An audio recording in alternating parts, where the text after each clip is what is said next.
Prokaryotic cell का example होता है, जैसे डिफरेंशिएट कर सकते हैं प्रोकैरियोटिक सेल और यूकैरियोटिक सेल में मीजोसोम बोलते हैं। तो ये सिर्फ प्रोकैरियोटिक सेल में पाया जाएगा। अनगिनत अंतर हो सकते हैं, लेकिन आपके कुछ ये इंपॉर्टेंट वाले अंतर दे रखे हैं।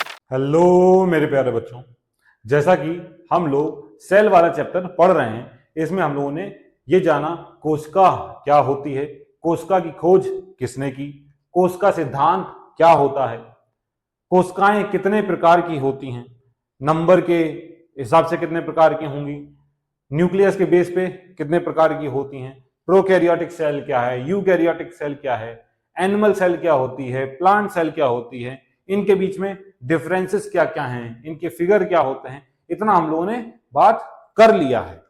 अब हमको आज इस लेक्चर के थ्रू समझना है कोशिका की संरचना कैसी होती है। आपने कोशिका के बारे में बहुत जगह पढ़ा होगा, बहुत सारी बुक्स में देखा होगा, बहुत सारे टीचर से पढ़ लिया होगा, लेकिन आज जो आप यहां पे पढ़ेंगे, इसके बाद आप कोशिका के हर एक कॉन्सेप्ट को बहुत अच्छे से क्लियरली समझ पाएंगे, रटने की कोई जरूरत नहीं रहेगी। आप बहुत भिन्न भिन्न प्रकार की कोशिकाएं देखते हैं। जंतु कोशिकाएं अलग अलग प्रकार की देखने को मिल सकती हैं, प्लांट सेल्स अलग देखने को मिल सकती हैं, लेकिन सब में कुछ चीजें कॉमन होती हैं जो हम लोग कोशिका संरचना के थ्रू पढ़ते हैं। जरा देखते हैं कोशिका संरचना, स्ट्रक्चर ऑफ सेल। दुनिया की कोई भी सेल आप उठा लीजिए, उनमें कुछ चीजें कॉमन ही मिलेंगी।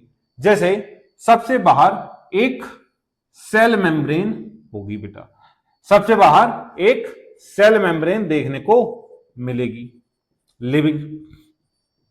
हिंदी में बोलते हैं इसको कोशिका झिल्ली। सभी प्रकार की कोशिकाओं में कोशिका झिल्ली देखने को मिलती है।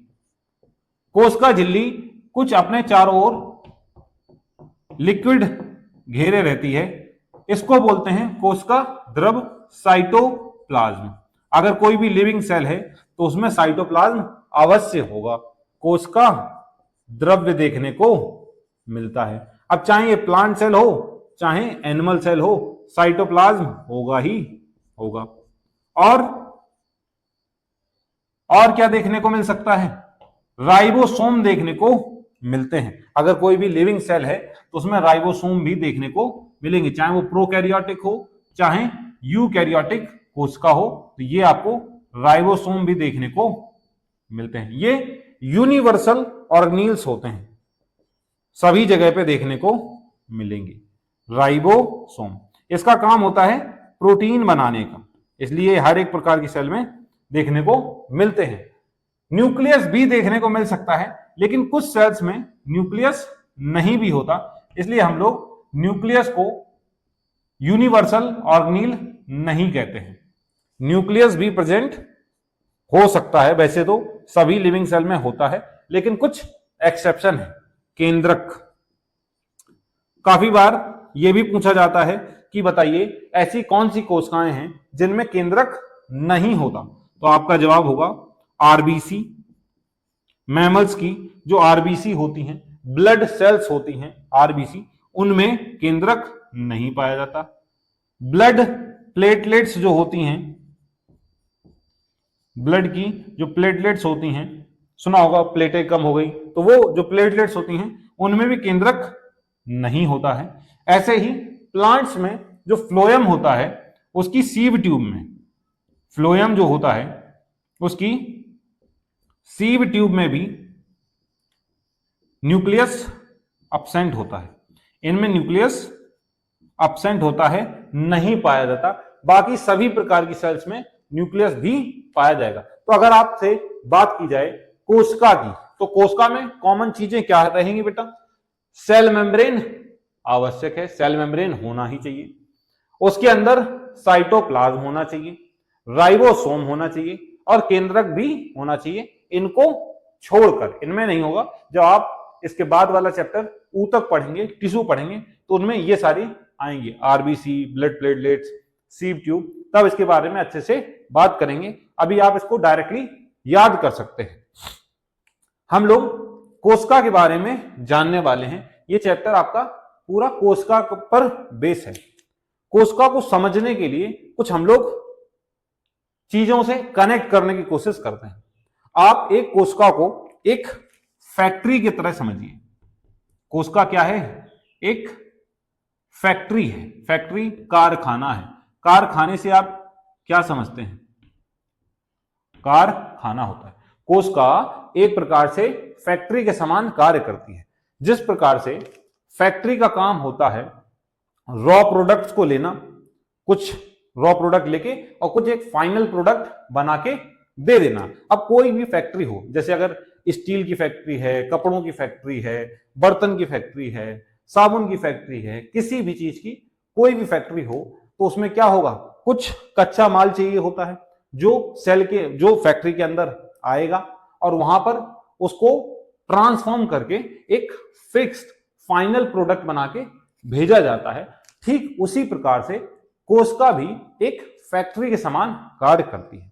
अब जरा इमेजिन करो फैक्ट्री दिखने में कैसी होती है, उसके अंदर क्या क्या होता है। तो हम बात करें तो फैक्ट्री में एक सबसे बाहर बाउंड्री देखने को मिलती है। किसी किसी फैक्ट्री, जो बड़ी वाली फैक्ट्री होंगी, उनमें बाहर बाहर बाउंड्री देखने को मिलेगी। ये बाउंड्री है। ऐसे ही प्लांट सेल में किसी किसी में आपको, जैसे प्लांट सेल है और बैक्टीरिया सेल है, इनमें बाहर बाउंड्री देखने को मिलती है।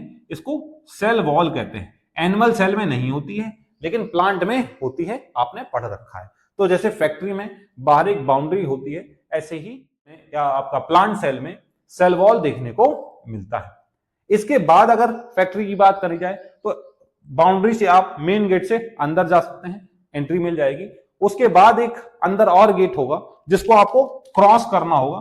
तो सिर्फ वही लोग उसके अंदर जाएंगे जो वहां के कर्मचारी होंगे और मालिक होंगे। सिर्फ वही जा सकते हैं। मतलब ये सिलेक्ट करके भेजने का काम करती है। मेन मेम्ब्रेन बोल सकते हो, मेन डोर हो गया ये, मेन डोर जिससे अंदर जाएगा। ऐसे ही हमारे सेल मेम्ब्रेन होती है जो चीजों को चुन चुन के अंदर भेजती है कि आप अंदर आ सकते हैं, आप नहीं आ सकते। तो ओवरऑल बाहर से अगर हमने देखा तो फैक्ट्री में बाहर एक बाउंड्री होती है, फिर एक मेन दरवाजा होगा जहां से लोगों की एंट्री कराई जाएगी। उसके अंदर आपको एक ऑफिस देखने को मिलेगा। क्या देखने को मिलेगा? एक, मान लीजिए एक ये ऑफिस बना देते हैं जहां पे जो फैक्ट्री के ओनर्स होते हैं, मालिक होते हैं, वो वहां पे बैठते हैं, मीटिंग्स वगैरह करते हैं। मेन डिसीजन लेने का काम कहां पर होगा? ऑफिस में होगा कि क्या चीज बननी है, क्या चीज नहीं बननी, कैसे फैक्ट्री को चलाना है। ठीक उसी प्रकार से कोशिका में क्या होता है? केंद्रक पाया जाता है जिसमें डीएनए होता है और जो डिसाइड करेगा कि सेल क्या बनाएगी और क्या नहीं बनाएगी, कैसे काम करेगी, ये केंद्रक डिसाइड करता है। जिस प्रकार से फैक्ट्री में ऑफिस होता है, ऑफिस में मेन ओनर बैठेंगे और वो डिसीजंस लेते हैं, ठीक उसी प्रकार से यहां पे भी काम होता है। अब जो मेन मालिक होता है, मेन ओनर होता है, वो तो पूरी फैक्ट्री में जा जाके काम नहीं करवाएगा। वो अपने अंडर में मैनेजर, सुपरवाइजर, इस प्रकार के लोगों को रखता है जिनको काम दिया जाएगा और वो आगे फैक्ट्री वर्कर्स को बताएंगे। ठीक उसी प्रकार से न्यूक्लियस भी, जो डीएनए है, वो सब जगह निकल के नहीं जाएगा। वहां पे एमआरएनए, आरएनए, टीआरएनए ये पाए जाते हैं जो बाहर निकलकर चीजों को इन्फॉर्म करते हैं कि क्या चीजें बननी है, क्या नहीं बननी। और थोड़ा सा बढ़ते हैं। फैक्ट्री में सिर्फ ऑफिस देखने को मिलेगा क्या? फैक्ट्री को चलाने के लिए आपको एक पावर हाउस भी तो चाहिए। यहां पर मान लीजिए ये जनरेटर वगैरह का काम होता है, ये पावर हाउस है। क्या है बेटा? पावर हाउस देखने को मिला जहां से एनर्जी बनती है। जैसे ट्रांसफार्मर लगे होंगे या फिर आपका जनरेटर रखा होगा जो चलाएंगे ताकि बिजली आ सके और कारखाने में काम हो सके। ठीक उसी प्रकार से सेल के अंदर भी माइटोकॉन्ड्रिया होते हैं। क्या होते हैं बेटा? माइटोकॉन्ड्रिया होते हैं जो एनर्जी बनाने का काम करते हैं। ताकि सेल अच्छे से काम कर सके।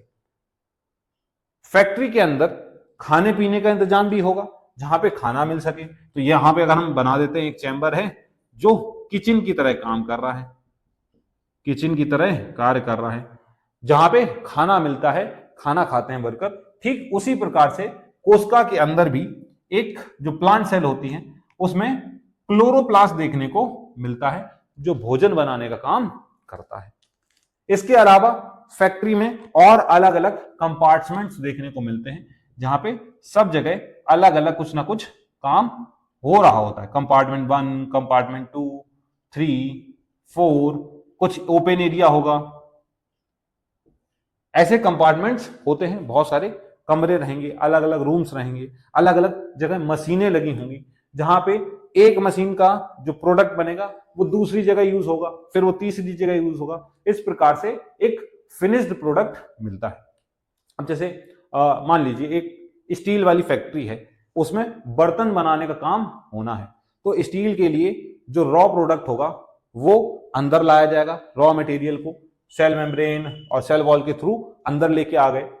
अब इसको अलग अलग मोल्डिंग मशीन में डाला जाता है, जहां उसको पिघलाया जाएगा, कहीं कुछ रूप दिया जाएगा, एक बाल्टी का शेप दे दिया गया, बर्तन का शेप दे दिया गया, उसको जाके किसी दूसरे चैम्बर में पॉलिश करने का काम होगा, कहीं पैकिंग करने का काम होगा, और फिर लोड करके उसको बाहर भिजवाने का काम होगा।